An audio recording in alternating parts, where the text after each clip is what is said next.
घर खरीदने जा रहे हैं।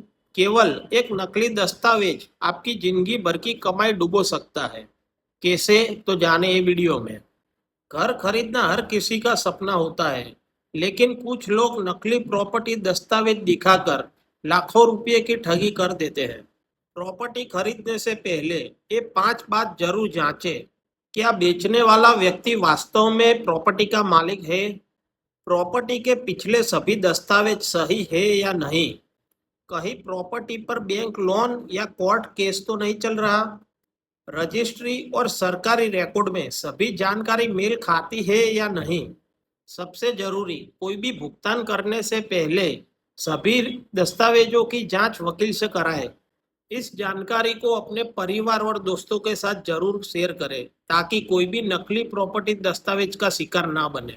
ऐसी ही महत्वपूर्ण जानकारी, सरकारी अपडेट और साइबर फ्रॉड से बचाव के सबसे पहले जानकारी पाने के लिए जन सेवा अपडेट को अभी फॉलो करें।